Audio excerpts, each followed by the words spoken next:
Hello. Hello. మంచిది. ఇప్పటి వరకు మనం పాటల ద్వారా మహిమ పొందాం. దేవుని కృపను బట్టి పాటల ద్వారా మహిమ పొందిన దేవుని వర్తమానాన్ని అందిస్తుండగా ప్రతి ఒక్కరు కూడా ఈ శబ్దయంత్రం ద్వారా ఎంతమందైతే పాటలు వింటూ వాక్యాన్ని కూడా సిద్ధపడి ఉన్నారో వాళ్ళందరూ కూడా ప్రియమైన దేవుని బిడ్డ అందరికి కూడా శుభములు తెలియజేస్తున్నాను. దేవుని పిలుపు శక్తిగల సంఘానికి అధ్యక్షులు హనుమాన్ జంక్షన్ మరి ఏపూరు గ్రామాన్ని ప్రేమించి దేవుని చేత పిలువబడి అభిషేకించబడి ఏర్పరచబడిన దైవజనులు కొన్నెనాన్నగారి స్థానిక దైవజ కొన్నెనాన్నగారికి విలువైన వర్తమానం పంచుకుండగా ప్రతి ఒక్కరూ కూడా శ్రద్ధ కలిగి విని దేవుని యొక్క వర్తమానాన్ని బట్టి అందరూ బలపడి ప్రభులో మెండైన దీవెనలు పొందుకోవడానికి సర్వసత్యాన్ని తెలుసుకోవడానికి మీ అందరికి కూడా చక్కని అవకాశం ఇచ్చిన తండ్రిని బట్టి మరొకసారి విలువైన సమయాన్ని అప్పగిస్తున్నాం. అందరూ కూడా పరిశీలించి వాక్య విని గ్రహించాలని ప్రభుపేట కోరుకుంటూ విలువైన సమయాన్ని కొన్నెనాన్నగారికి అప్పగిస్తున్నాను. దేవుని నామానికి స్తోత్రాలు. కూడి వచ్చిన మీ అందరికీ నా వందనాలు. ఇప్పుడు పాటల అనంతరం దేవుని వాక్యాన్ని ధ్యానం చేసుకుందాం. ఈ యొక్క కుటుంబంలో ఈ యొక్క ఆరాధన ఎందు నిమిత్తం ఏర్పాటు చేయడం అయింది అంటే కృతజ్ఞత కూడిక. దేవుడు భాగ్యము గారి చేసిన మేలుని బట్టి లేక మొక్కుబడి ప్రార్థన, అందుచేత ఇది ఎప్పటి నుంచో పెట్టుకుందాం పెడదాం అనుకుంటూ పోస్ట్ పోన్ అవుతూ వస్తుంది. అందుకని ఈరోజు కుదిరింది. తర్వాత దేవుని దయ వల్ల ఇదంతా కూడా ఏర్పాటైంది. ఆయా ప్రాంతాల నుంచి దేవుని దాసులు, దేవుని బిడ్డలు, దైవజనులు కూడా అందుబాటులో చాలామంది ఉన్నారు. మరి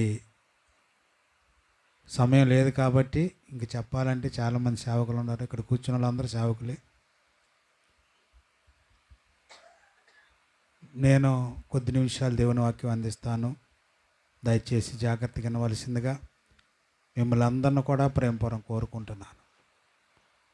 కృతజ్ఞత కూడికే, కానీ దేవుడు వారి పక్షాన్ని చేసిన మేలు బట్టి దేవునికి వందనాలు. తర్వాత ఈ కుటుంబానికి కూడా ఆశీర్వాదాలు కలగాలని మీరు అందరూ ప్రార్థన చేయండి.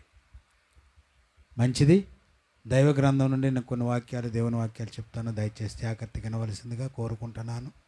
చూడండి, పరిశుద్ధ గ్రంథం నుండి సామెతల గ్రంథము 30వ అధ్యాయము 12వ వచనాన్ని చదువుకుందామండి. సామెతల గ్రంథము 30వ అధ్యాయము 12వ వచనం. తమ దృష్టికి తాము శుద్ధులై తమ మాలిన్యము నుండి కడగబడని వారి తరమ కలదు. చాలండి. చూడండి, ఈ యొక్క లేఖనాన్ని చాలాసార్లు నేను చెప్పాను. తర్వాత మరొకసారి మీకు జ్ఞాపకం చేస్తున్నాను. ఏం రాయబడిందంటే, తమ దృష్టికి తాము శుద్ధులై తమ మాలిన్యము నుండి కడగబడిన తరమ కలదు. చూడండి, ఈ యొక్క లేఖన భాగాన్ని మనం జాగ్రత్తగా చూస్తే, పరిశీలిస్తే, తమ దృష్టికి తాము శుద్ధులై. చూడండి, ఈ లేఖన భాగాన్ని పరిశీలిస్తే తమ దృష్టికి తాము శుద్ధులు ఉన్నారు, దేవుని దృష్టిలో శుద్ధులు ఉన్నారని గుర్తుపెట్టుకోవాలండి. తమ దృష్టిలో తాము శుద్ధులు ఉన్నారు, దేవుని దృష్టిలో శుద్ధులు ఉన్నారు. చూడండి, మనం అందరం కూడా చూడండి దేవుని సన్నిధికి వస్తున్నాము, ప్రభువుని ఆరాధిస్తున్నామంటే ఎందుకయ్యా కారణం ఏంటంటే, దేవుని యొద్ద చూడండి ఏదో లబ్ధి పొందుదామని, మేలు పొందామని, లేకపోతే ఇంకా ఆస్తులు గడించుకుందామని, లేకపోతే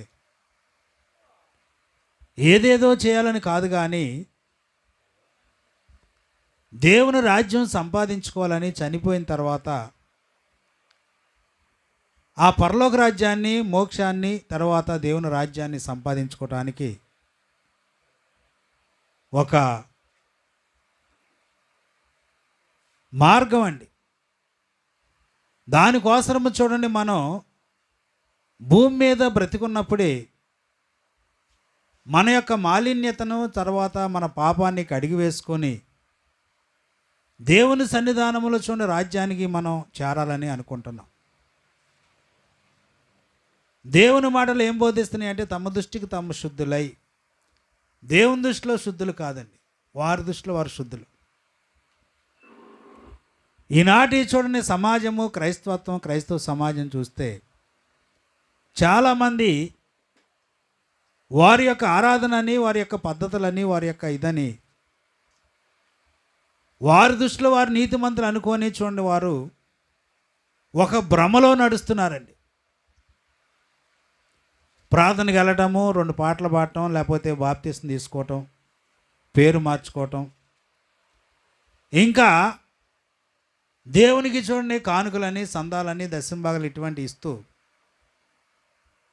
ఇక దేవుడు చెప్పనవసరం లేదు, దేవుడు మాట్లాడి నీకు పాపాలు క్షమించని చెప్పనవసరం లేదు. వారి దృష్టిలో వారు నీతిమంతులు, తమ దృష్టిలో వారు శుద్ధులయ్యారని, తమ దృష్టికి తాము శుద్ధులై, అటువంటి వారిని నేను బైబిల్ గ్రంథంలో చూడండి కొంతమందిని మీకు చూపిస్తాను, దయచేసి జాగ్రత్తగా వినండి.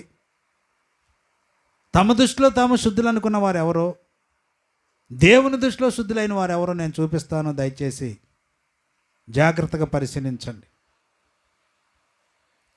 ఏమండి, దైవ గ్రంథాలు పరిశీలిస్తే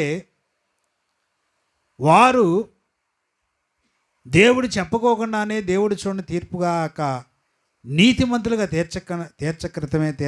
తీర్చకుండా వారి దృష్టిలో వారు నీతిమంతులుగా అనుకునేవారు, తమ మాలిన్యత పోయిందనుకునేవారు ఎంత భ్రమలో నడుస్తున్నారో చూడండి. దైవ గ్రంథములో ఒక వ్యక్తిని మీకు పరిచయం చేస్తా చూడండి. లూకా సువార్త 18వ అధ్యాయము 10వ వచనం చదివితే, ప్రార్థన చేయుటకై 2 మనుషులు దేవాలయమునకు వెళ్ళిరి. వారిలో ఒకడు పరిసేయుడు, ఒకడు సుంకరి.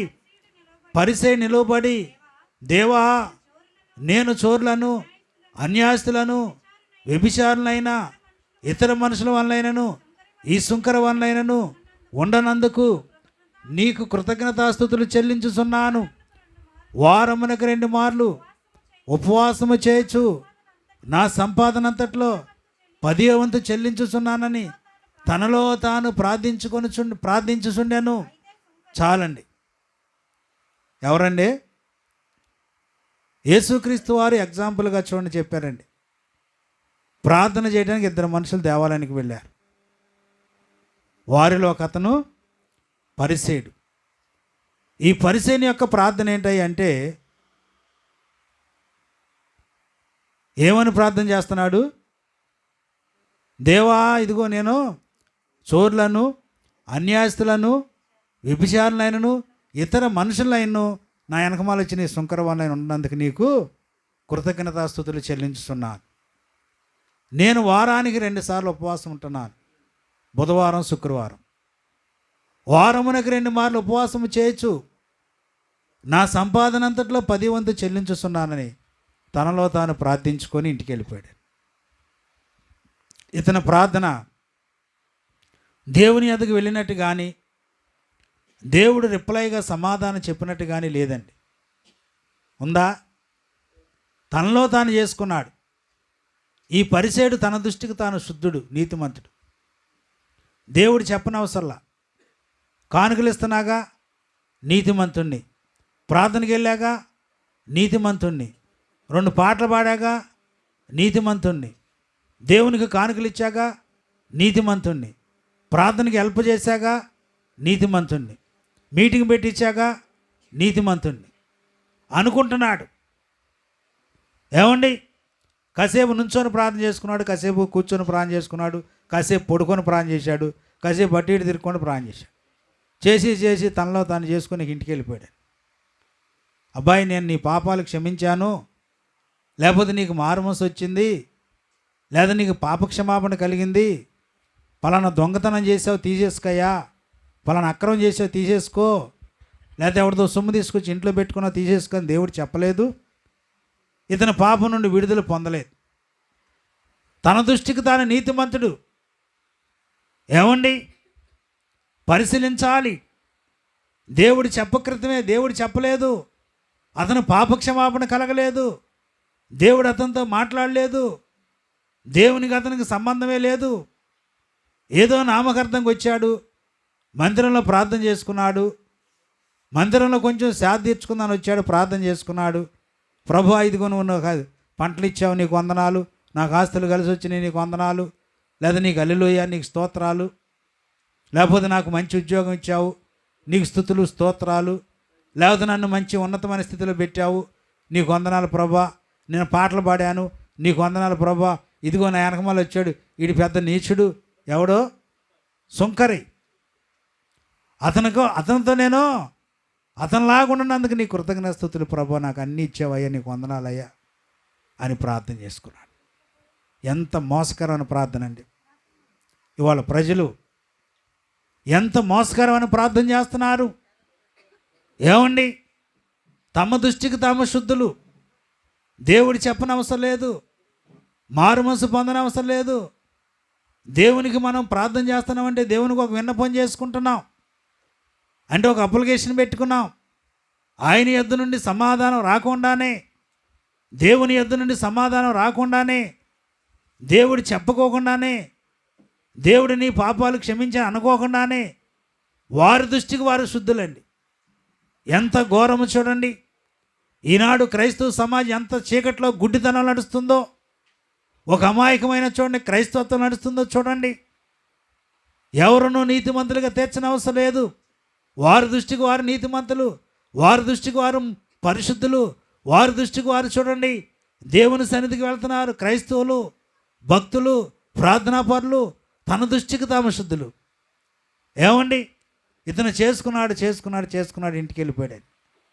ఇతను నీతిమంతుడిగా తీర్చిన వారు కానీ, అతని ప్రార్థన దేవుని యొద్దకు వెళ్ళినట్టు కానీ, అతనికి పాపక్షమాపణ కలిగినట్టు కానీ ఏమీ లేదండి.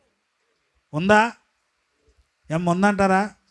కాసేపు చేసుకున్నాడు, కాసేపు కింద కూర్చున్నాడు, కాసేపు కుర్చీ మీద కూర్చున్నాడు, కాసేపు అటు ఇటు తిరిగాడు, ప్రార్థన చేసుకున్నాడు, మీకు వందనాలు అయ్యా, స్తోత్రాలు అయ్యా, అది ఇచ్చావు ఇది ఇచ్చావు. ఏమండి, మనం కూడా చేసుకునే ప్రార్థన ఎట్లా ఉంటుందంటే, ప్రభా నాకు పొలాలు కలిసి వచ్చినాయి, నీకు వందనాలు అయ్యా, స్తోత్రాలు, నాకు బండి ఇచ్చావు ప్రభా, నేను బండి మీద తిరుగుతున్నా ప్రభా, నీకు వందనాలు స్తోత్రాలు, నాకు కారు ఇచ్చావు ప్రభా, నీకు వందనాలు స్తోత్రాలు, నాకు మంచి భార్యని ఇచ్చావు అయ్యా, నీకు వందనాలు స్తోత్రాలు, నాకు మంచి భర్తనిచ్చావు ప్రభా, నీకు వందనాలు స్తోత్రాలు, మా అబ్బాయికి మంచి చదువు ఇచ్చావు, మంచి ఉద్యోగం ఇచ్చావు, మంచి సంబంధం ఇచ్చావు, మీకు వందనాలు స్తోత్రాలు. లేకపోతే ప్రభా నాకు మంచి 4 గేదెలు ఇచ్చావు ప్రభా, మంచి పాలు ఇస్తున్నాయి ప్రభా, మీకు వందనాలు స్తోత్రాలు. బాగా నేను అందరికంటే పాలలో నీళ్ళు పోసి బాగా డంబాసారం డబ్బు సంపాదించుకొని శుభ్రంగా బ్రతుకుతున్నా ప్రభా, మీకు వందనాలు స్తోత్రాలే అంట. అట్లా ఉంటుందండి మన ప్రార్థన. ఏమండి, దేవుడు తీర్చొద్దు. నీతిమంతులుగా నీతిమంతురాలకు దేవుడు తీర్చే పని లేదు. వారి దృష్టికి వారు నీతిమంతులు. అటువంటి చూడండి అమాయకపు ప్రార్థనలో కనుక, అటువంటి గుడ్డితనం అనే ప్రార్థన కనుక నువ్వు ఉంటే రేపొద్దున నీ పరిస్థితి ఏమవుద్దో చూస్తావా? ఏమండి, పరిశీలించాలి. ఈ పరిసేయుడు తన దృష్టికి తాను నిశుద్ధుడు, తన దృష్టికి తాను నీతిమంతుడు, తన దృష్టికి తాను యథార్థమైన వాడు, తన దృష్టికి చూడండి దేవుడు చెప్పుకోకుండానే తన దృష్టికి తాను ఎన్ని అనుకుంటున్నాడండి. నాకు ఉద్యోగం ఇచ్చావు, అది ఇచ్చావు, ఇది వందనాలు ప్రభా స్తోత్రాలు. ఎంత ఘోరమైన ప్రార్థన అండి అది. దానివల్ల చూడండి నీకేమన్నా మేలు ఉందా? దానివల్ల అతనికి ఏమైనా మేలు జరిగిందా? దానివల్ల ఎంత నష్టమో చూడండి. ఈనాడు చాలామంది ఇటువంటి తమ దృష్టికి తాము శుద్ధులుగా చేసుకునే ప్రార్థన. ఇంకా కొంతమందిని చూపిస్తాను చూడండి. ఈ పరిసేయుడు ఒక అతను. ఇంకా మత్తయి సువార్తలో 25వ అధ్యాయంలో ఏమండి మొదటి వచనాల్లో చూడండి, ఇక్కడ 10 మంది కన్యకలు ఉంటారండి. పరలోక రాజ్యం అనేది తమ దివిటీలు పట్టుకొని పెండ్లి కుమారుని ఎదుర్కొనుటకు బయలుదేరిన 10 మంది కన్యకలను పోలి ఉన్నది. వీరిలో 5 బుద్ధి లేనివారు, 5 బుద్ధి గలవారు. బుద్ధి లేనివారు తమ దివిటీలు పట్టుకొని తమతో కూడా నూనె తీసుకొని పోలేదు. బుద్ధి గలవారు తమ దివిటీలతో సిద్ధుల్లో నూనె తీసుకొని పోయి పెండ్లి కుమారుడు ఆలస్యం చేయగా వారందరూ కూడా కునికి నిద్రపోయారు. అర్ధరాత్రి వేళ పెండ్లి కుమారుడు ఇదిగొని స్వరం వచ్చింది. వారు తమ దివిటీలు చక్కపరుచుకొని దీపాలు వెలిగించారు, కానీ ఈ బుద్ధి లేని కన్యకల దీపాలు ఏమైపోతున్నాయి? ఆరిపోతున్నాయి. చూడండి, మనం ఎప్పుడు వాక్యం వింటూనే ఉంటాం. చేప చనిపోయినా సరే కళ్ళు తెరిచి చూద్దండి. చూడదా చచ్చినా సరే చేప ఎప్పుడు కళ్ళు మూయదండి. మోస్తుందా? మనం కూడా అట్టాగే ఉంటాం. వాక్యాలు చదువుతూనే ఉంటాం, చూస్తూనే ఉంటాం, ఎప్పుడు దాన్ని చదువుతూనే ఉంటాం, వింటూ ఉంటాం. దాని పరిశీలన ఉండదు. ఏమండి, బుద్ధి లేని కన్యకలు, బుద్ధి గల కన్యకలు అంటే సంఘములో కొంతమంది యేసుక్రీస్తు వారిని వెంబడించే వారిలో కొంతమంది మారుమనసు పొందిన వారు ఉంటారు. కొంతమంది చూడండి, దీపాలు ఆరిపోవటం అంటే ఆత్మీయ దీపం అంటే మారుమనసు లేనివారు, తన ఆత్మ వెలిగించబడినవారు. ఎవరండి? తన ఆత్మీయ స్థితి వెలిగించబడినవారు. వీళ్ళందరూ కూడా చూడండి, పరలోక రాజ్యానికి యేసు ప్రభు ఒక ఉపమాన ఎగ్జాంపుల్ చెప్పారు. పెండ్లి కుమారుని ఎదుర్కోవడానికి బయలుదేరిన 10 మంది కన్యకలు పోలి ఉన్నది. వారిలో 5 బుద్ధి లేని వారు, 5 బుద్ధి గలవారు. వీళ్ళందరూ కూడా పెండ్లి కుమారుడు ఎదుర్కోవడానికి పోయి పెండ్లి కుమారుడు ఆలస్యం చేసినప్పుడు కొనికి నిద్రపోయారండి. కాసేపు శ్రాద్ధ తీర్చుకుందాం అని చెప్పి వెళ్ళారు. అర్ధరాత్రి పూట చూడండి, ఇదిగో పెండ్లి కుమారుడు వస్తున్నాడు స్వరం వినపడింది. అందరూ లేచారు, తలలు సర్దుకున్నారు, వారి వస్త్రాలు సర్దుకొని దివిటీలు చక్కపరుచుకొని పెండ్లి కుమారుని ఎదుర్కోవడానికి బయలుదేరి వచ్చారు. ఏమండి, ఈ 5 చూడండి, సిద్ధపడిన వారు, ఆత్మీయ దీపం వెలిగించబడిన వారు, మారుమనసు పొందిన వారు, పాపక్షమాపణ పొందిన వారు, దివిటీలు వెలిగించుకున్నారు. వారు ఆత్మీయ దీపం వెలిగించబడింది. పెండ్లి కుమార్తెతో పాటు వెళ్ళిపోయారు, వెళ్ళటానికి సిద్ధంగా ఉన్నారు. ఈ బుద్ధి లేని వారు చూడండి, దివిటీలు పట్టుకున్నారు, కానీ వారికి నూనె లేదు, ఆత్మీయ దీపం వెలిగించబడలేదు. వారి దీపాలు ఆరిపోతున్నాయి. సహోదరి, ఇదిగో మాకు కూడా కొంచెం నూనె పోయండి. అప్పుడు వాళ్ళు ఏమన్నారు? మాకును మీకు ఇది చాలదేమో, మీరు వెళ్ళి అమ్మవారి ఎద్దకు పండి అని చెప్పినప్పుడు వీళ్ళు వెళ్ళి అమ్మవారి ఎద్దకు అర్ధరాత్రి పూట అమ్మేవాళ్ళు ఉంటారా? దేవుని వాక్యం అమ్ముతారా? కొట్లు ఉంటాయా? కొట్లు మూసివేయబట్టి వాళ్ళు వెళ్ళి తీర్చుకొని తెల్లారపాటుకు తీసుకొని వచ్చేసరికి పెండ్లి కుమారుడు వెళ్ళిపోయాడు, తీసుకుని వెళ్ళిపోయాడు. తలుపు వేయబడింది, గడియలు వేయబడి. అప్పుడు తర్వాత వచ్చి, అయ్యా మాకు తలుపు తీయండి, అయ్యా మాకు తలుపు తీయండి అని అరుస్తున్నారు. అప్పుడు ఆయన అన్నాడు, మీరు ఎక్కడ వారో నాకు తెలియదు. లేదయ్యా, ఇక్కడే మేము పడిదాపులు పడ్డాం, ఇందాక దాకున్నాం, రాత్రి అంతా మేము ఎంతో ఇదేయం, గోజాడాం, జాగరణం చేశాం, ఉపవాసాలు ఉన్నాం, జాగరణం చేశామయ్యా, మాకు తలుపు తీయండి. మీరు ఎక్కడ వారో మాకు తెలియదు, సమయం మించిపోయింది, సమయం దాటిపోయింది. ఏమండి, ఈనాడు క్రైస్తవులు అంత గుడ్డిదనలు ఉన్నారండి. తమ దృష్టికి తాము శుద్ధులు. వాళ్ళు ఏమనుకున్నారు? మేము కూడా పెండ్లి కుమారుని ఎదుర్కోవడానికి వెళ్తాం, మాకు రాజ్యం ఉంటుంది, మేము కూడా పరలోక రాజ్యం వెళ్తాం, మేము కూడా దేవుని సన్నిధికి వెళ్తాం, పెండ్లి కుమారుతో పాటు పెండ్లి విందుకు వెళ్తాం అనుకున్నారు. పెండ్లి కుమారుడు అనగా యేసుక్రీస్తు వారు. ఆ యేసుక్రీస్తు వారితో కూడా మేము పరలోక రాజ్యం వెళ్తాం అనుకుంటున్నారు. ఏమండి, పరిశీలించాలి. నీ నడవడికి, నీ ప్రార్థనకి, నువ్వు పాడే పాటలకి, నువ్వు మాట్లాడే మాట తీరుకి అసలు బైబిల్కి దానికైనా పొంతన ఉందా? బైబిల్కి దానికైనా సంబంధం ఉందా? బైబిల్లో ఏం రాయబడింది? అసలు మారుమనసు అంటే ఏంటి? రక్షణ అంటే ఏంటి? పాపం ఎలా పోద్ది? మారుమనసు ఎలా వస్తుంది? దేవుడు నీతో ఏ విధమైన మాటలు చెప్పాలి, ఏ విధంగా నీ పాపం పోద్దని దాన్ని చూడట్లేదు. జనాలు ఇప్పుడు ఎలా ఉన్నారంటే, క్రైస్తత్వం ఎలా పోతున్నాయి అంటే, గుంపులు రావాలి, జనం రావాలని. ఏమండి, గుంపులు రావాలి, స్టేజీ మీద ఎగరాలి, స్టేజీ మీద ఎగిరే బోధకులు కావాలి, టచ్ మ్యాన్ పడగొట్టేవారు కావాలి. ఏమండి, టచ్ మీ అనగానే గిజగిజ కొట్టుకులాడాలని కింద పడి.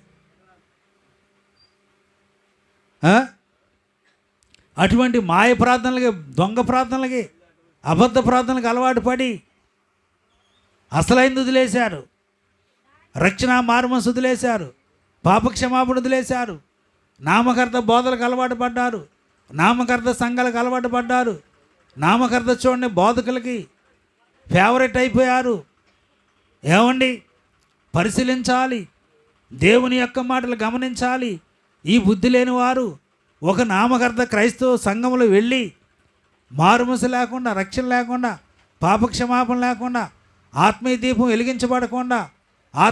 వెలిగించబడకుండా ఏం చేస్తున్నారు? నామకార్థంగా అలా కొనసాగుతూ ఉన్నారు. తమ దృష్టికి తాము శుద్ధులై. ఏమండి, శనివారం ఆదివారం చక్కగా మంచిగా టాయిలెట్ అయ్యి టాక్ టూక్ డంబాసారంగా మందిరానికి వెళ్ళటం అది భక్తి అనుకుంటున్నారు. ఏమండి, క్రమం తప్పకుండా చూడండి ఆరాధనకి వెళ్ళడం భక్తి అనుకుంటున్నారు. పేరు మార్చుకోవటం భక్తి అనుకుంటున్నారు. బైబిల్ చదవటం భక్తి అనుకుంటున్నారు. వినటం భక్తి అనుకుంటున్నారు. ఉపవాస ప్రార్థనకి వెళ్ళటం భక్తి అనుకుంటున్నారు. స్త్రీల కూడికి వెళ్ళటం భక్తి అనుకుంటున్నారు. బుధవారం చూడండి, శుక్రవారం ప్రార్థన చేయడం భక్తి అనుకుంటున్నారు. ఏమండి, సిగ్గుపడిపోయారండి ఈ బుద్ధి లేని కన్నికలు. ఏమైందమ్మా? సిగ్గుపడిపోయారు. తలుపు వేయబడింది. ఎంత ఘోరం చూడండి. నీ ప్రార్థన కూడా అదే. రేపొద్దు నువ్వు సిగ్గుపడతావు. నీ పాటలు వేస్ట్, నీ ప్రార్థన వేస్ట్, నీ ఆచారాలు వేస్ట్, నీ కానుకలు వేస్ట్, నీ దశంభాగాలు వేస్ట్. నువ్వు ఎంత ఇచ్చినా సరే నీకు మారుమనసు లేకపోతే, నీకు పాపక్షమాపణ లేకపోతే తీసుకెళ్ళి వీళ్ళ కాళ్ళు చేతులు కట్టి వెలపడి చీకట్లో త్రోసివేయండి. అగ్ని ఆరదు, పురుగు చావదు. ఏమండి, పరిశీలిస్తున్నారా? ఏ విధంగా ఉన్నావు నీవు? నీ దృష్టిలో నువ్వు నీతిమంతురాలివి, దేవుని దృష్టిలో కాదు. దేవుడు మెచ్చుకోలేదు. దేవుని ఎదుట నీతిమంతురాలు కాదు. దేవుడు నీకు చూడండి నీ పాపాలు క్షమించి నిన్ను నీతిమంతుడిగా తీర్చాలి. నీతిమంతులుగా తీర్చేవారు ఒకరున్నారు. ఏమండి, వాక్యం ఏం బోధిస్తుంది? యోహాను మొదటి పత్రిక 1వ అధ్యాయము 7 వచనం నుండి 9 వచనం వరకు చదవండి. 10 వచనం వరకు.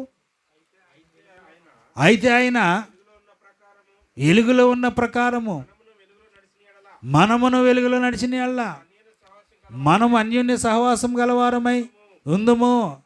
అప్పుడు ఆయన కుమారుడైన యేసుక్రీస్తు వారి యొక్క రక్తము ప్రతి పాపము నుండి మనల్ని పవిత్రులుగా చేయును. మనము పాపము లేని వారమని చెప్పుకొని యెడల మనల్ని మనమే మోసపుచ్చుకుందాము, మరియు మనలో సత్యం ఉండదు. మన పాపములు మనం ఒప్పుకొని యెడల ఆయన నమ్మదగిన వాడు నీతిమంతుడు కనుక ఆయన మన ప్రతి పాపం నుండి మన పాపములు క్షమించి సమస్త దుర్నీతి నుండి మనల్ని పవిత్రులుగా చేయను. చూడండి, చాలా మన పాపములు మనం ఒప్పుకొని యెడల ఆయన నమ్మదగిన వాడు నీతిమంతుడు కనుక మన పాపం నుండి, దుర్నీతి నుండి మనల్ని పవిత్రులుగా చేయాలి. అమ్మా, ఏం చేయాలండి? పవిత్రులుగా చేయాలి. ముందు మన పాపాన్ని ఒప్పుకుంటే పవిత్రులుగా చేసేవారు ఒక ఆయన ఉన్నారు. చేయబడాలి, పవిత్రులుగా చేయబడాలి. నీకు నువ్వు అవలేవండి పవిత్రులుగా. అవుతావా?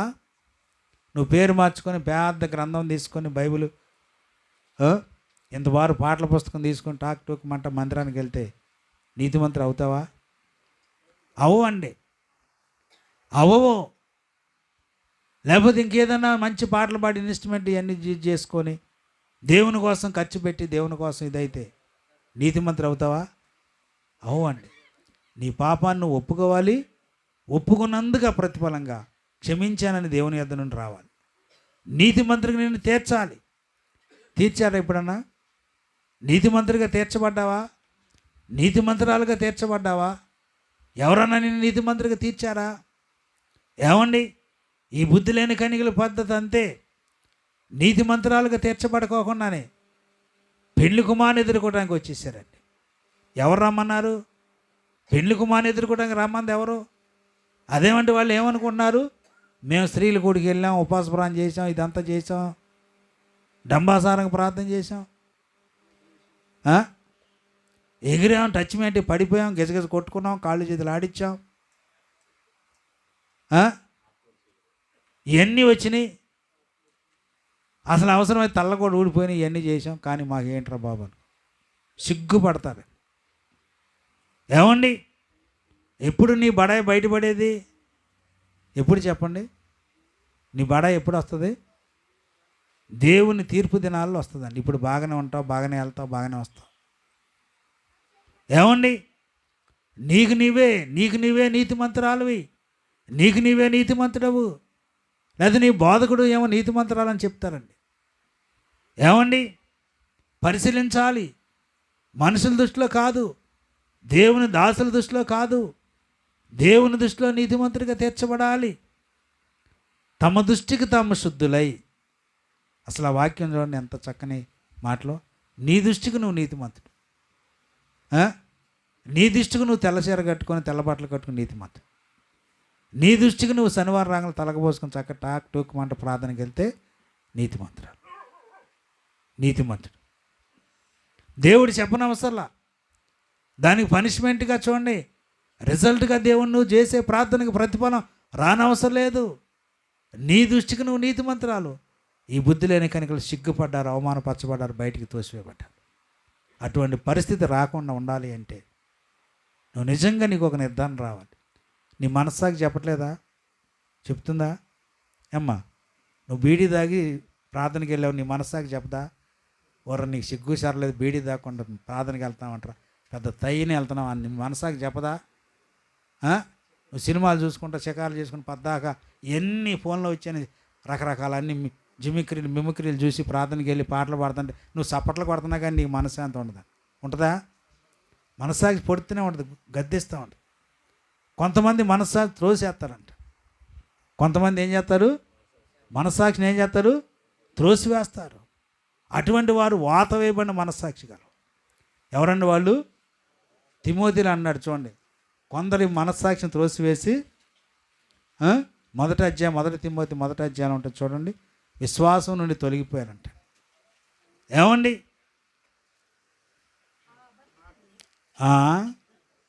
మొదటి అమ్మా, ఆ అబద్ధికులు వాత కాదు, మనస్సాక్షిని త్రోసివేసి చదువు 1:19 అట్టి మనస్సాక్షిని కొందరు త్రోసివేసి విశ్వాస విషయమై వాడబద్దలైపోయిన వారి వల్లే చెడి ఉన్నారు. చూడండి, మనస్సాక్షిని త్రోసేస్తారు. మనస్సాక్షి అడ్డం వస్తుంది. నీ ఇంట్లో నువ్వు భర్త ఉందని పెద్ద టాక్ టూక్ మంట ప్రార్థనకి వెళ్తామని ఎవరండి? మనస్సాక్షి ఏం చేస్తే అడ్డగిస్తుందండి. ఖచ్చితంగా మనస్సాక్షి అడ్డగిస్తుంది. ఈ ఆయన నువ్వు లెక్క చేయవు, పెద్ద అయిన ప్రార్థనకి వెళ్తామని ఏం చేద్ది? మనస్సాక్షి అడ్డగిస్తుందండి. నీ భార్యని చెడాబడ తిట్టి తన్ని నువ్వు తయ్యిన ప్రార్థనకి వెళ్తామంటాయా అని ఏం చేద్ది? మనస్సాక్షి అడ్డగిస్తుంది.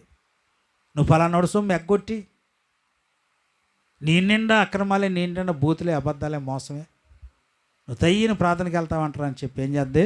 మనస్సాక్షి గద్దిస్తుందండి. మనస్సాక్షి నిన్ను గద్దిస్తుంది. అట్టి మనస్సాక్షిని కొంతమంది తోసివేస్తున్నారు. కాసేపు నువ్వు పక్కన ఉండమ్మా, నువ్వు అడ్డం రా, మాకు నేను చేసేది నేను చేస్తాను, నువ్వు అటు ఉండమ్మని చెప్పి ఏం చేస్తారు? మనస్సాక్షిని త్రోసేస్తారండి. ఏమండి, పరిశీలించాలి, దైవ గ్రంథాన్ని పరిశీలించాలి. అలాగనే ఈ బుద్ధి లేని కన్యకలు మనస్సాక్షిని తోసేసుకొని వచ్చేసారండి. వీళ్ళకి తెలుసు నేను మారుమనసు పొందలేదురా, నాదంతా నటనే, ఏమో ఒక శాన్ని చూద్దామని చెప్పి ఏం చేశారండి? డ్యూటీలు పట్టుకొని వచ్చేసి వాళ్ళకి తెలుసు అది వాళ్ళు మారుమనసు పొందన సంగతే, వాళ్ళ బడాయి భక్తి, వాళ్ళ వేషధారణ వాళ్ళకి తెలియదు అంటారా? తెలుసు, వాళ్ళకి తెలుసండి. తెలిసినప్పటికి కూడా వాళ్ళు ఏం చేశారండి? వాటిని త్రోసి వేసుకొని ముందు పక్కన ఉండమ్మని చెప్పి వెళ్ళిపోయారు. సిగ్గుపడ్డారు, అవమానపడ్డారు, వచ్చేసారు. ఏమండి, పరిశీలించాలి. ఇంకా మనం పరిశీలన చేస్తే ఇంకొక ఆయన ఉన్నాడండి, చక్కగా పిలవ పెట్టకుండా టాక్ టూక్మంట మేసాలకు రంగులేసి తలకు రంగులేసుకొని చక్కగా వెళ్ళిపోయి భోజనం తింటున్నాడు. ఎవరు చూడండి వాక్యంలో మత్తయి సువార్త 22:11 చూడండి. చక్కగా మేసాలు రంగులేసాడు, తలకు రంగులేసాడు, టాప్ టూప్ అనుకుంటూ వెళ్ళి భోజనం తింటున్నాడు. రాజు కూర్చున్న వారిని చూడ లోపలికి వచ్చినప్పుడు అక్కడ పెళ్లి వస్త్రం ధరించుకోనని ఒకరిని చూచి, స్నేహితుడా, పెళ్లి వస్త్రం లేకుండా ఇక్కడికి ఎలాగొచ్చావు అని అడగగా వాడు మౌని ఏండెను. అంతట రాజు, వీడు మౌనంగా ఉన్నాడు, వీడి కాళ్ళు చేతులు కట్టి వెలపట చీకట్లో త్రోసేయండి. అక్కడ ఏడుపును పండ్లు కొరకటం అంటే చూడండి, ఇతను ఎంత టాక్ టూక్మంటే అంటే వచ్చాడండి. పిలవలేదు, పెళ్లి వస్త్రం లేదు, పత్రిక ఇవ్వలేదు, ఆహ్వానం ఇవ్వలేదు, భోజనానికి రమ్మని చెప్పలేదు. అందరితో పాటుగా చూడండి ఇతను చక్కగా మంచి బాడీ స్పేర్ కొట్టుకున్నాడు, చక్కగా సంకల్లో గింకలు కొట్టుకున్నాడు, గుమ్మాయించి వాసన కొట్టేటట్టు చేసుకొని తలకు రంగు వేసుకొని మేసాల రంగులు వేసుకొని టాక్ టూక్మంటే ఏం చేశాడండి, వెళ్ళిపోయాడు భోజనం చేస్తా. ఎవరు పిలిచారు? దానికి ఒక ముద్ర ఉంటుందండి, పెళ్లి వస్త్రానికి ఒక ముద్ర ఉంటుంది. రాజుగారు వచ్చాడు. రాజు కూర్చున్న వాడిని చూడ లోపలికి వచ్చినప్పుడు అందరిని చూస్తున్నాడు. ఎవరో మారుమనసు పొందిన వాళ్ళు ఎవరు, పెళ్లి వస్త్రం ధరించుకున్న వారు ఎవరు, మలినమైన వస్త్రాలు వేసుకొని వచ్చిన వారు ఎవరని చెప్పి చూస్తే, నువ్వు ఎంత బాడీ స్పేర్లు కొట్టుకున్నా నీ వస్త్రము మలినమైనది. నీ వస్త్రము చూడండి, నువ్వు మారుమనసు పొందబోతే నీ యొక్క వస్త్రము మురికి గుడ్ల వంటిదని నీ నీతి క్రియలు. ఏమండి, పరిశీలించాలి. ఈ వస్త్రం లేకుండా, పరిశుద్ధమైన వస్త్రం లేకుండా, పెళ్లి వస్త్రం లేకుండా మౌనంగా వచ్చి కూర్చొని తింటున్నాడు. సరే పోన్లేని భోంచేస్తున్నాడు అని వదిలేశాడా? అమ్మా అర్థమవుతుందా? సరే పోన్లే, టేబుల్ మీద కూర్చున్న వాడిని భోజనం చేసేవాడిని ఏం లేపుతాం అన్నాడా? ఇక అక్కడ కుదరదండి, ఇక్కడ అంటాం మనం. పోన్లే అమ్మ, పోనీ ఆడేవాడు ఫోన్ చేస్తున్నాడు, పోనీ ఒక ముద్దగా తినిపోతాను మనం అంటాం. ఇక అక్కడ కుదరదు. దేవుడు ఇప్పుడు దాకా ప్రభు అంటారండి, తర్వాత ఇక ఆయన రాకడ వచ్చాక అంటారండి. ఇక అక్కడ కఠినం అయిపోద్ది. ఎందుకంటే అతనికి ఇవ్వబడిన సమయం అంతా అయిపోయింది. ఆ సమయంలో ఇతను చేసిన జిమిక్రీలు మిమిక్రీలు మారుమనసు పొందకుండా చేసినవన్నీ అక్కడ వదిలేస్తారు. ఇక ఏమండి, ఇతను తన దృష్టికి తాను నీతి మంత్రికి వెళ్ళిపోయి ఏం చేశాడు, నాకు కూడా రాజ్యం ఉండదని కూర్చొని అంటున్నాడు. మళ్ళీ చేతులు కాదు, కాళ్ళు పట్టుకుని ఏడుంటారు, కాళ్ళు జల్లు పట్టుకుని ఏడుండే వాడిని తీసుకెళ్ళి చీకట్లో తోసేయండి అన్నాడు. ఏమండి, తినేవాడిని తీసుకెళ్ళి చీకట్లో తోసేయండి. అక్కడ ఏడుపును పండ్లు కొరుక్కుంటావు చూడండి. ఒకవేళ అనుకుంటున్నావేమో నా జిమిక్రీలు మిమిక్రీలు ఇక్కడ సరిపోతాయి, నువ్వు చేసే జిమిక్రీలు మిమిక్రీలు ఇక్కడ సరిపోతాయి, అక్కడ చాలవండి. ఏమండి, నువ్వు రియల్గా చూడండి, యథార్థంగా నీ పాపాన్ని విడిచిపెట్టి పాపాన్ని ఒప్పుకొని దేవుని దృష్టికి నీతిమంతులుగా ఉండాలి. దేవుని దృష్టిలో నీతిమంతురాలుగా ఉండాలి. నీ దృష్టికి నువ్వు నీతిమంతుడిగా ఉంటే సరిపోద్ది అనుకున్నావా? నీ దృష్టికి నువ్వు మాలిన్యం పోయిందనుకుంటే సరిపోద్ది అనుకున్నావా? నీ దృష్టికి నువ్వు రాజ్యం ఉందంటే సరిపోద్ది అనుకున్నావా? ఈ బుద్ధి లేని కనికలు అలా అనుకున్నవాడే, పరిచయుడు అలా అనుకున్నవాడే, ఈ పెళ్లి వస్త్రం లేనివాడు కూడా అలా అనుకున్నవాడే మౌనంగా వెళ్ళిపోయి భోంచేస్తున్నాడు. ఏమండి, పరిశీలించాలి, దైవ గ్రంథాలు పరిశీలించాలి, చదవటమే కాదు, కానీ నువ్వు దేవుని దృష్టిలో నీతిమంతురాలుగా తీర్చబడాలి. నీకు నువ్వు అనుకోకూడదండి, నాకు నేను అనుకున్నాను, నేను నీతిమంతురాలు అనుకోకూడదండి. ఆయన తీర్చాలి. నీతిమంతుడిగా తీర్చేవారు ఒక ఆయన ఉన్నాడు. నువ్వు పనికి వెళ్తున్నావు, నువ్వు పని చేసి వచ్చి చేలో అటు ఇటు ఏ కోత కోసో లేదా ఊడి పూడిచో ఏది చేసి వచ్చావు అనుకో, జీతం ఎవరు ఇవ్వాలి? యజమానిని అడగాలిగా. యజమాని లెక్క వేసుకోవాలి. ఆ యజమాని ఇంతమంది వచ్చారు, వాళ్ళు లెక్క చూసుకొని సాయంత్రానికి జీతం ఇవ్వాలి. లేదయ్యా నేను గాలిలో దీపం పెట్టి ఎవరిదో దాన్ని అడ్డం పోయి దాన్ని కోసి వస్తా, వరికోత కోసి వస్తాను, లేదా మొక్కజొన్న కంకి తీసి వస్తాను, నాకు ఇవ్వండి జీతం అంటే ఇస్తారా? ఎవరిని అడిగేలేవమ్మా అంటారు. ఎవరి లెక్కలో పడ్డావు తల్లి అంటారు. ఏమండి, అందుచేతనే తమ దృష్టికి తాము శుద్ధులై, నీ దృష్టికి నువ్వు నీతిమంతుడిగా అనకూడదండి. నీ దృష్టికి నువ్వు నీతిమంతురాలుగా తీర్చబడలేదు, తీర్చబడకుండా నువ్వు అనుకోకూడదు. ఏమండి, చాలామంది బైబిల్ కొనుక్కోనో పాటల పుస్తకం కొనుక్కోనో, లేకపోతే ఇవాళ చాలామంది దేవుడు పిలవకోకుండానే, దేవుడు చెప్పుకోకుండానే ఒక బైబిల్ సంచి తీసుకుని వెళ్ళిపోయి ఒక సెంటర్, ఒక సిటీ, ఏదో ఒక ఏరియా చూసుకొని సొంతంగా రికాయంగా చూడండి, సొంతంగా స్వనీతిని స్థాపించుకొని చేస్తూ ఉన్నారండి. ఈ గ్రామంలోనే చూడండి, ఒక అతను దేవుడు పిలవకోకుండానే, దేవుడు చెప్పుకోకుండానే ఎక్కడో వెళ్ళిపోయి చూడండి సేవ చేసే ఒక వ్యక్తి ఉన్నాడు. ఏమండి, అతను మా దగ్గర ఒకసారి ప్రార్థనకు వచ్చాడు. మేము ప్రార్థన చేసి తప్పులన్నీ బయట తీసామండి. అతను ఒప్పుకోలే, యాక్సెప్ట్ చేయలేదండి. ఏమండి, యాక్సెప్ట్ చేయలేదు. ఇక్కడ దొంగతనాలు చేశాడు, మేకల చేలో పడితే కట్టేసి కొట్టాడు, మాంసం కొట్లు కడుతున్న డబ్బులు ఎగ్గొట్టాడు, అనేక మందిని చూడండి విరోధం పెట్టుకొని, శత్రుత్వం పెట్టుకొని పారిపోయి అక్కడ అడవుల్లో వెళ్ళి సేవ చేస్తున్నాడు. ఏమండి, మేము ప్రార్థన చేసి తప్పులన్నీ బయట పెట్టామండి. ఇదిగో పలానా తప్పు నువ్వు చేసావా అంటే అతను ఒప్పుకోలేదండి, యాక్సెప్ట్ చేయలే. అవును, నేను మాంసం డబ్బులు ఇవ్వాలి, తర్వాత ఇస్తా అన్నాడు. ఏమండి, ఎగ్గొట్టి వెళ్ళిపోయాడండి, పారిపోయాడు. ప్రియులారా చూడండి, అతను కూడా దేవుడు వెళ్ళకోకుండా వెళ్ళిపోయి సేవ చేస్తున్నాడు. ఒక 10 మందిని ఏర్పాటు చేసుకొని, ఒక సంఘాన్ని ఏర్పాటు చేసుకొని,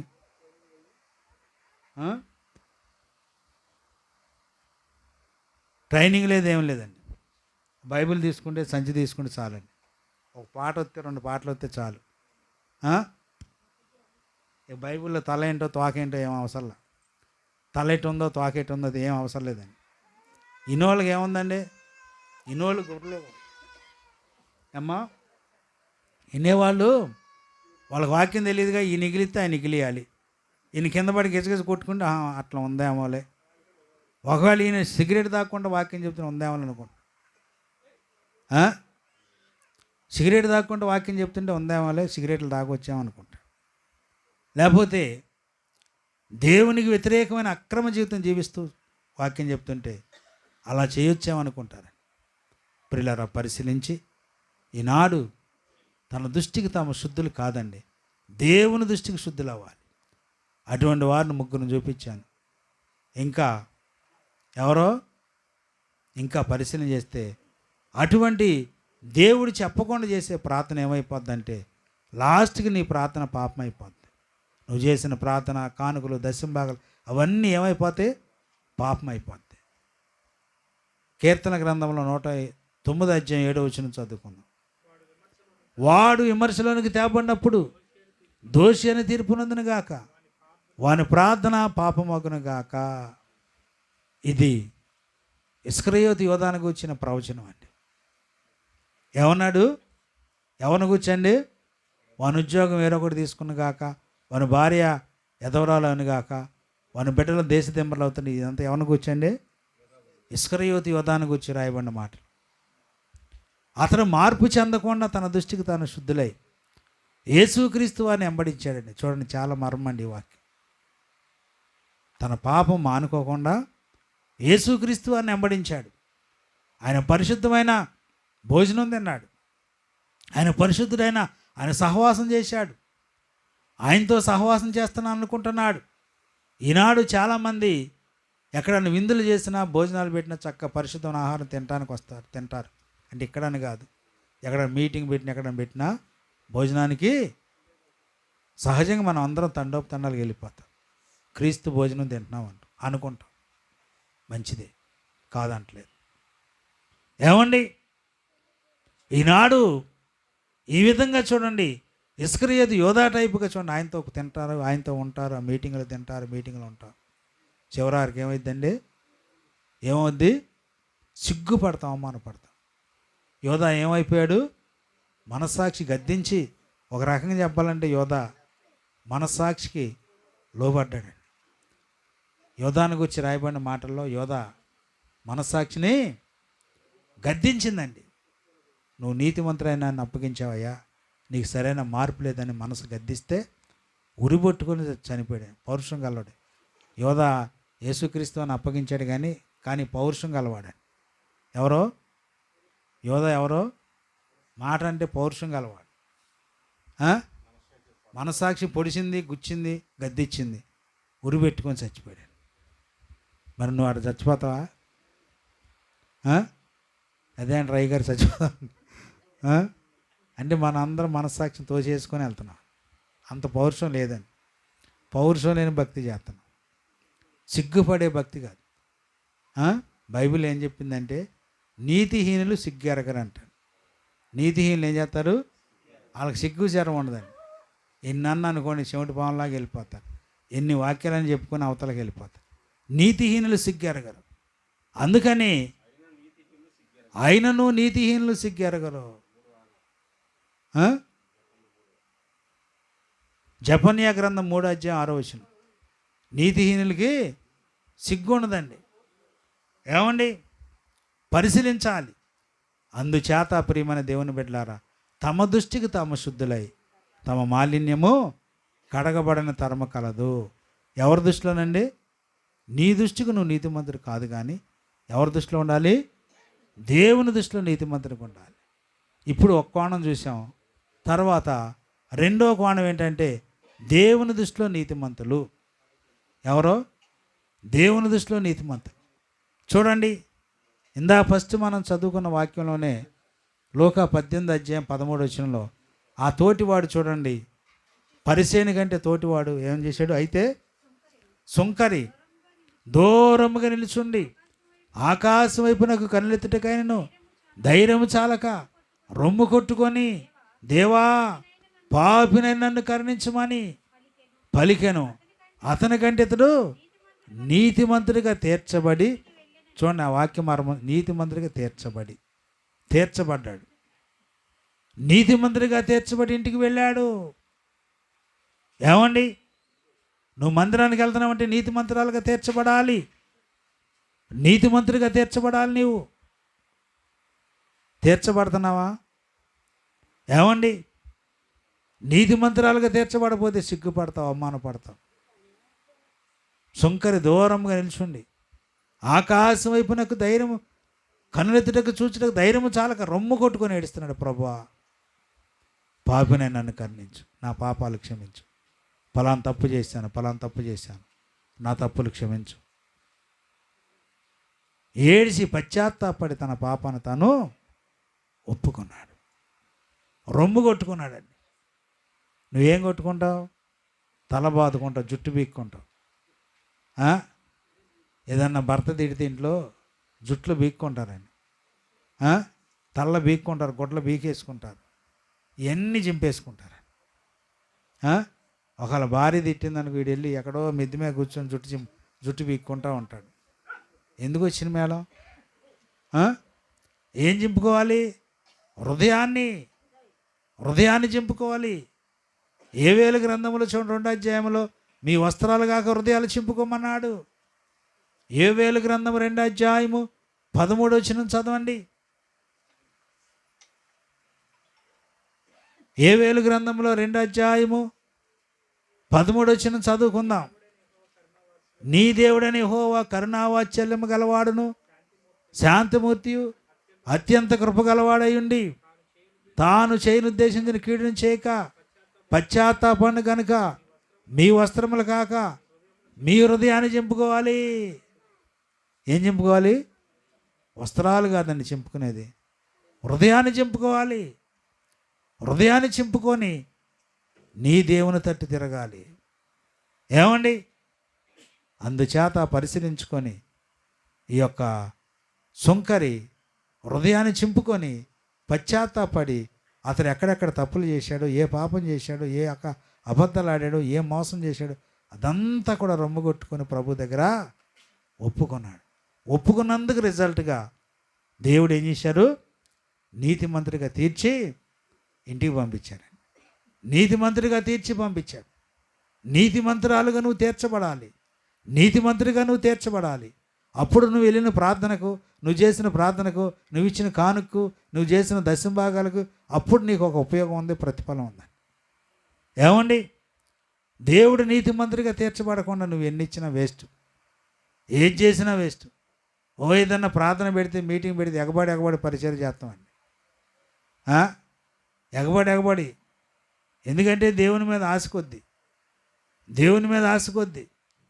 దేవుడు ఏదో నన్ను ఉద్ధరించాలని.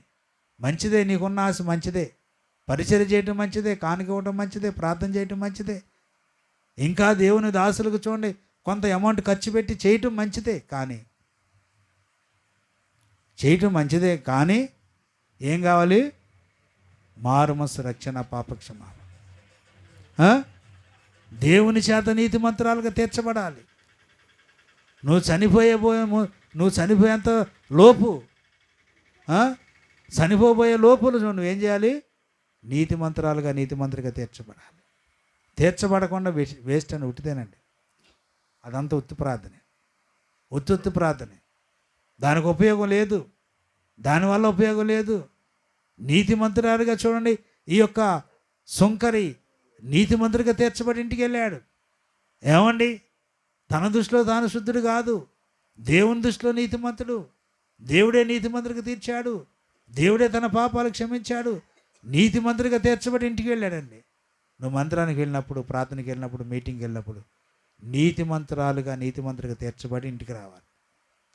ఏమండి, అది నీ వల్ల ఇద్దా? చేయగలరా? నువ్వు ఏ బోధకుడి దగ్గర ఆ బోధకుడు చేయగలరా? నీతిమంతుడిగా నిన్ను నీతిమంతురాలుగా తీర్చగలరా? వాళ్ళ వల్ల కాదండి, చేయలేరండి. దేవుడు మాట్లాడే అనుభవం లేదు వాళ్ళకి, దేవుని చిత్తం వాళ్ళకి కాదు, దేవుడు మాట్లాడే అనుభవం లేదు. నీ పాపాన్ని తీయటం వాళ్ళ వల్ల కాదు, నీ పాపాన్ని సమాధానపరచడం వాళ్ళ వల్ల కాదు, నువ్వు దొంగిలించింది తిరిగి ఇప్పించడం వల్ల కాదు, ప్రతి పాపాన్ని ఒప్పించడం వల్ల కాదండి. ఏమండి, ఒకే ఒక మార్గం, దేవుని చేత అభిషేకించబడినవారు, దేవుని చేత పంపబడినవారు, వారే నీ పాపాన్ని ఒప్పించాలి, తీసేయాలి, పాపాలు క్షమించబడాలి, నీ కొరకు ప్రార్థించాలి. అప్పుడు నువ్వు నీతిమంతుడిగా తీర్చబడతావు. ఏమండి, తమ దృష్టికి తాము శుద్ధులై నీ దృష్టికి నువ్వు శుద్ధుడిగా ఉండి నీతిమంతుడిగా తీర్చబడలేకపోతున్నావు. పరిశీలించాలి. సుంకర దూరంగా నిల్చుండి పాపాన్ని ఒప్పుకొని ప్రభు సన్నిధికి వచ్చి నీతిమంతుడిగా తీర్చబడి ఇంటికి వెళ్ళాడు. అలా వెళ్ళాలి. మనం దైవ గ్రంథంలో చూస్తే ఇంకా సుంకరను చూసాం. తర్వాత ఇంకా మనం పరిశీలిస్తే అదే లూకాసు వార్తలో ఎవరున్నారు? పాపాత్మల స్త్రీ. యేసుక్రీస్తు వారు ఒక ఎవరండి, సీమోనింట, పరిసైడైన సీమోనింట భోజనంకి వచ్చినప్పుడు ఆ ఊర్లో ఒక పాపాత్మల స్త్రీ ఉంది. 7వ అధ్యాయంలో 44 వచ్చిన చూడండి ఒక మాట. ఆ స్త్రీ వైపు చూసి సీమోను తిట్లను, ఈ స్త్రీని చూస్తున్నావే, నేను నీ ఇంట్లోనికి రాక నీవు నా పాదములకు నీళ్ళు ఇవ్వలేదు, కానీ ఈమె తమ కన్నీళ్లతో నా పాదములు తడిపి తల వెంట్రుకలతో తుడిచాను. నీవు నన్ను ముద్దు పెట్టుకోలేదు, కానీ నేను లోపలికి వచ్చిన మొదలుకొని ఈ స్త్రీ నన్ను నా పాదం ముద్దు పెట్టుకుంటూ వస్తుంది. మానలేదు, ఆమె విస్తారంగా ప్రేమించింది కాబట్టి విస్తార పాపాలు క్షమించాను. ఎంత గొప్ప విషయం అండి. చూసారా, సాక్షాత్తు దేవుని వల్ల, ప్రభు వల్ల పాపాలు క్షమించబడింది. ఎవరేమే, ఏం పేరేంటి?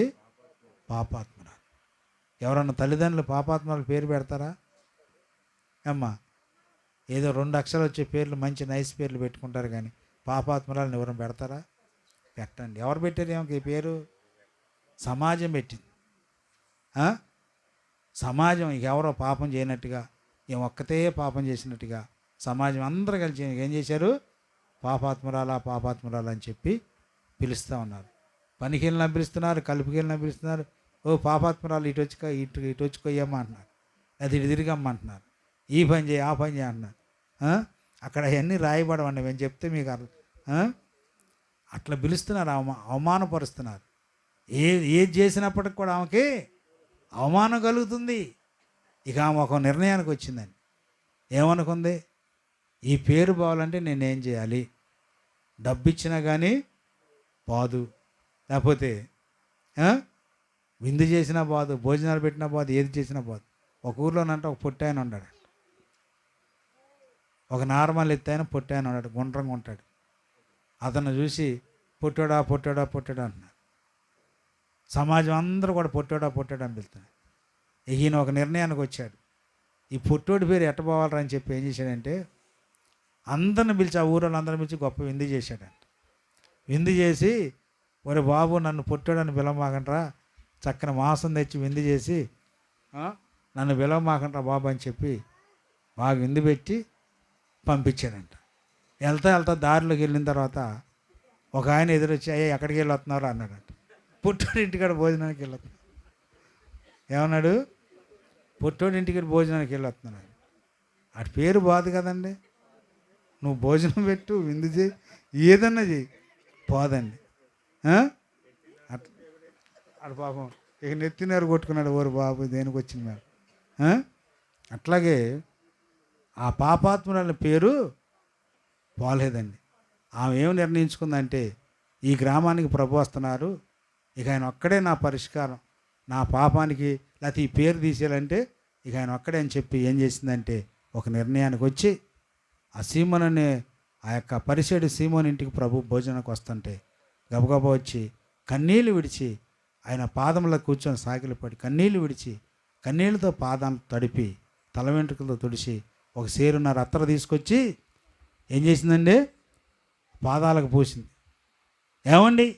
ఆయన పాదాలు ముద్దు పెట్టుకుంటుంది, పశ్చాత్తాపడుతుంది, ఏడుస్తుంది, పొర్లు వస్తుందని చీ అనుకుందని. ఆమె జీవితాన్ని గురించి ఏమనుకుంది? చీ అని అసహించుకుందండి.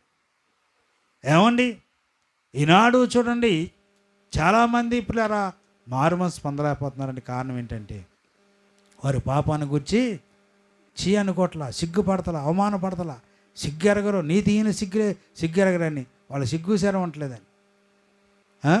నువ్వు పాపం నుండి విడుదల పొందాలంటే ఏం చేయాలమ్మా? ఒక నిర్ణయానికి రావాలి. నీ జీవితం మీద ఒక అసహ్యం కలగాలి, నీ బ్రతుకు మీద అసహ్యం కలగాలి. అప్పుడు నిజంగా ఇటువంటి అసహ్యమైన బ్రతుకు నాకు ఎందుకు, సమాజంలో నేను కూడా ఒక మనిషిలాగా, ఒక వ్యక్తిలాగా, ఒక మంచి మనిషిలాగా జీవించాలనే అభిప్రాయం నీకు వచ్చినప్పుడు అప్పుడు ప్రభు దగ్గరకు వస్తావు, అప్పుడు మారు మనసు పొందుతావు, అప్పుడు నీ పాపాలు క్షమించబడతాయి, అప్పుడు నువ్వు ఒక నిర్ణయానికి వచ్చి దేవుని దగ్గరికి వస్తావు. ఏమండి? ఆ స్త్రీ వచ్చింది. స్త్రీ వచ్చి ప్రభు దగ్గరికి వచ్చినప్పుడు ఆ భోజనాన్ని పిలిచిన ఆయన అసహ్యంగా చూస్తున్నాడు ఆమెను చూసి.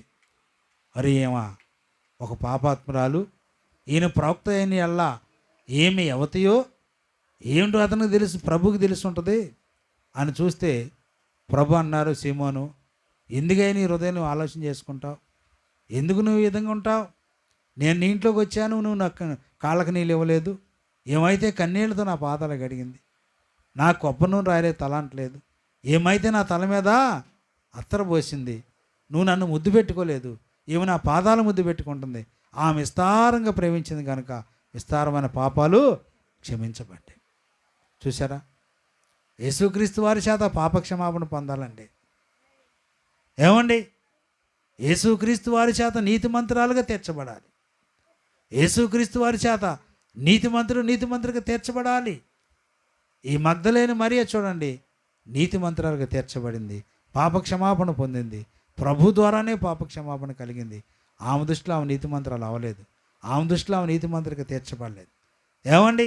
నువ్వు మందిరానికి వెళ్తున్నావు, ప్రార్థనకి వెళ్తున్నావు అంటే నీ దృష్టికి నువ్వు నీతిమంతుడిగా అనుకొని వెళ్తున్నావు తప్ప దేవుని చేత, ప్రభు చేత నిర్దోషాన్ని నువ్వు ఎంచబడలేదు. ఎవరనాలి? ప్రభు అనాలి. నీ దృష్టికి నువ్వు కాదు. నీ దృష్టికి నువ్వు అయినట్లయితే చూడండి, అది కరెక్ట్ కాదు. యేసుక్రీస్తు వారు జక్కే ఇంటికి వెళ్ళారు. ఆ జక్కేతో ఇతరులను అబ్రహాము కుమారుడే, ఎందుకనగా నేడి ఇంటికి రక్షణ వచ్చింది. ఏమండి? లోకా స్వార్త 19:8 ఇతరును అబ్రహాము కుమారుడే ఏమన్నాడు? జక్కే నిలువబడి, ఇదిగో ప్రభువా, నా ఆస్తిలో సగము బేదలకు ఇచ్చున్నాను, నేను ఎవని యొద్దనైనా అన్యాయంగా తీసుకుని అల్లా దేనని తీసుకుంటే అతనికి 4 గంటలు మరలా చెల్లించునని ప్రభువుతో చెప్పాను. అందుకు యేసు, ఇతడును అబ్రహాము కుమారుడే, ఎందుకనగా నేడి ఇంటికి రక్షణ వచ్చింది. చూసారా? అందుచేత పిల్లరా, ప్రభు చేత నిర్దోషాన్ని ఎంచబడాలి, దేవుని చేత నీతిమంతులుగా తీర్చబడాలి. ఆ విధంగా తీర్చబడితేనే తప్ప నీకు దేవుని రాజ్యము ఉండదు. సిగ్గుపడతావు, అవమానపడతావు, కాళ్ళు చేలు కట్టబడి ఎలబడి చీకట్లోకి త్రోసివేయబడతావు. అందుచేత జక్కయ్య దేవుని యేసుక్రీస్తు వారి చేత ఇతరులను అబ్రహాము కుమారుడే పాపక్షమాపణ పొందాడు. పాపాత్మల స్త్రీ కూడా పాపక్షమాపణ పొందింది. ఆ విధంగా చూసుకుంటూ పోతే మనకు చాలామంది నీతిమంతులుగా తీర్చబడిన వారు ఉన్నారు. అలా చేసుకొని జక్కయ్య, ఎలిజబెత్ లూకాసు వార్తల 1వ అధ్యాయంలో 5వ వచనంలో వాళ్ళు మనుషుల దృష్టిలో కాకుండా దేవుని దృష్టిలో నీతిమంతులుగా తీర్చబడ్డారండి. ఎవరండి వాళ్ళు? జక్కయ్యను, ఎలిజబెత్. వాళ్ళిద్దరూ చూడండి, ప్రభు యొక్క సకలమైన ఆజ్ఞల చొప్పున, న్యాయ విధుల చొప్పున నిరపరాధులుగా ఉండి దేవుని దృష్టిలో నీతిమంతులుగా ఉన్నారండి. ఎవరి దృష్టిలో? మనుషుల దృష్టిలో కాదు. మనల్ని చూడండి, చాలామంది నీతిమంతులు అంటూ ఉంటారు మనుషుల దృష్టిలో. మంచి బట్టలు వేసుకొని వెళ్తుంటే ఆయన బాగా దేవుడు ఆశీర్వదించాడు అయ్యా, ఆయన నీతిమంతుడు అయ్యా, అదే ఇదే అంటూ ఉంటారు. మనుషుల దృష్టిలో నీతిమంతులు వేరు, దేవుని దృష్టిలో నీతిమంతులు వేరండి. దేవుని దృష్టిలో నీతిమంతులండి. అందుచేత దేవుని దృష్టిలో నీతిమంతులుగా తీర్చబడి నువ్వు దైవరాజ్యాన్ని సంపాదించుకోవాలి. అంతేగాని నీ దృష్టికి నువ్వు నీతిమంతులుగా ఉంటే అది కరెక్ట్ కాదు, అది సత్యం కాదు, అది లేఖనాలకు వ్యతిరేకం, సత్యానికి వ్యతిరేకం. ఏమండి ప్రభునందు దేవుని బిడ్డలారా, నేను 1992లో ఈ గ్రామానికి వచ్చాం. ఇక్కడ చాలా 4-5 సంవత్సరాలు ఇక్కడ ఉన్నామండి. 7-8 సంవత్సరాల దాకా ఇక్కడ సేవ చేశాం. అయితే మా దగ్గరికి అనేక మంది ఆయా ప్రాంతాల నుంచి వచ్చిన వాళ్ళందరూ కూడా మా దగ్గరకు వచ్చిన వాళ్ళు ఏకాన్ని తీసుకెళ్ళి పాపాలు ఒప్పించి, తప్పులు ఒప్పించి, అక్రమాలు కట్టించి అనేక మందిని ప్రభు నీతిమంతులుగా తీర్చారండి. ఇవాళ వాళ్ళు గొప్ప గొప్ప సేవలు చేస్తున్నారు, ఆయా ప్రాంతాల్లో ఉన్నారు. ఎందుకంటే దేవుని చేత పంపబడితేనే తప్ప ఎవరనూ నీతిమంతులుగా తీర్చబడలేదు. ఏమండి సొంతంగా స్వనీతిని మన దృష్టికి మనం నీతిమంతులు అనేది అది కరెక్ట్ కాదు. మనం ఒక బైబిల్ కొనుక్కొని మందిరానికి వెళ్ళి పాటలు పాడి ప్రార్థన చేసి పేరు మార్చుకొని లేదా నీళ్ళలో ముడంగన మునిగి అనేక చోట్ల బాప్తీసాలు పొంది లేదా పాస్టర్లు ప్రాణం చేస్తే కింద పడి గిజగిజగు ఇవాళ అది ఎంత ఫ్రాడ్ అయిపోయిందండి. క్రైస్తవత్వాన్ని ఎంత నీచంగా మాట్లాడుతున్నారండి. మతోన్మాదులు, తర్వాత రకరకాల మనుషులు వాళ్ళ కింద పడి ఎగిరేదాన్ని సిగ్గుపడి అపహాస్యం చేస్తున్నారు. నిజమైన నీతిమంతులైన సేవకులు, బోధకులు తలంచుకోవాల్సి వస్తుంది. వాళ్ళ గురించి ఏం చెప్పాలో అర్థం కావట్లేదు. అదిగో పలానా పాస్టర్ ఎట్ట చేశాడు, అటు చేశాడు, చిన్నపిల్లలను పాడు చేశాడు, ఎన్నో వార్తల పేపర్లు వచ్చేస్తారు. అందుచేత అటువంటివన్నీ కూడా మనుషుల దృష్టిలో నీతిమంతులకు ఉన్నవారు ఇటువంటి పనులు చేస్తారు. అలా కాకుండా దేవుని దృష్టిలో నీతిమంతులైన వారు ప్రాణం పోయినా సరే వెనక్కి తిరగరు. తరువాత దేవుని కొరకు ప్రాణత్యాగం చేస్తారు. ఎన్ని శ్రమలు, ఎన్ని బాధలు, ఎన్ని కష్టాలు వచ్చినా వాళ్ళు కదలకుండా రాయిలాగా నిలబడతారు. అందుచేత మనుషుల దృష్టిలో కాకుండా దేవుని దృష్టిలో నీతిమంతులకు తీర్చబడి దైవరాజ్యాన్ని సంపాదించుకోవాలని మిమ్మల్ని అందరినీ కూడా ప్రేమపూర్వకం కోరుకుంటూ నేను ఈ వాక్యాన్ని ముగిస్తున్నా. దేవుడి చిన్న వాక్యాన్ని దీవించి ఆశీర్వదించును గాక. ఆమేన్.